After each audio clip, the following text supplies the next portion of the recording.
నెల తర్వాత మళ్ళీ మరి ఇద్దరు మన పెద్దవారి మధ్య దర్శించే భాగ్యాన్ని, మీ మధ్య కలుసుకుని మీతో మాట్లాడే భాగ్యాన్ని, అలాగే 3 సంవత్సరాల క్రితం మేడం గారు ప్రయాసపడి వెంకటేశ్వర సార్ నేను పెద్దవాళ్ళు వచ్చి కలిసే ముందు నేను ఒట్టి చేత కాదు ఏదైనా వాళ్ళకి బట్టలుగా తెచ్చి ఇవ్వాలి అని ఇప్పుడు కాదు మాట ఇచ్చింది మేడం గారు.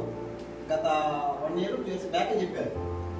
నేను ఈసారి వస్తే మంచిగా వచ్చి వస్త్రాలు ఇవ్వాలన్న ఆలోచన అంటే చెప్పింది. చెప్పినట్లే మాట ఏం చెప్పిందో క్రియ కూడా అదే చేసింది మేడం. ఒకసారి థ్యాంక్ యూ చెప్తాను మేడం.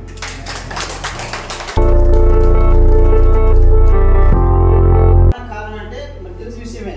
మరి రాజంపేట వాస్తవం మేడం గారు అటువంటి కుమార్తె గారు అయినటువంటి సుభాషిణి మేడం గారు, అలాగే మనవరానటువంటి చైతన్య దీప్తి గారు మరి కాలేజీకి వెళ్ళే సందర్భంగా పని చేసేవాళ్ళు. మేడం మరి సెట్గా తెచ్చారు. చాలా హ్యాపీ అనిపించింది. నాకు ఫోటోలు పెట్టింది మేడం, చాలా హ్యాపీ అనిపించింది.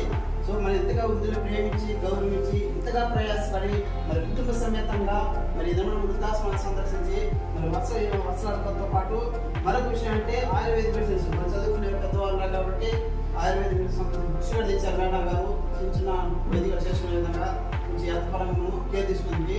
అవి కూడా చూసి ఒకసారి లైబ్రరీ పెట్టడం తీసి వాడుకోండి. చాలా thank you sir. Thank you very much madam.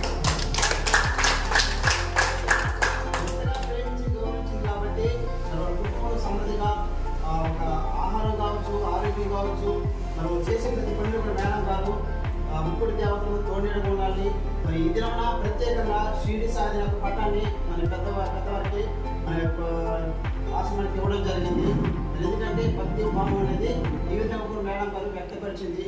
మరి ఇంతగా ప్రయాసపడి ఇంతగా వచ్చి మనకి వస్త్రదానం చేసిన కనుక మనమంతా కూడా వాళ్ళ కుటుంబ సంబంధంగా ఎలాంటి కొరత లేకుండా ఉండలాగా మరి అంతకంతకు దినదినానికి అభివృద్ధి చెందినాక మనస్ఫూర్తిగా ముక్కుడి దేవుని ప్రార్థిస్తూ ఆ వెంకట దేవుని ప్రార్థిస్తూ మన పెద్దల దేవుడు కూడా వాళ్ళ కుటుంబానికి అందించాలని మనస్ఫూర్తిగా కోరుకుంటూ అన్నదాత శుద్ధి బాబా తెలియజేస్తాం.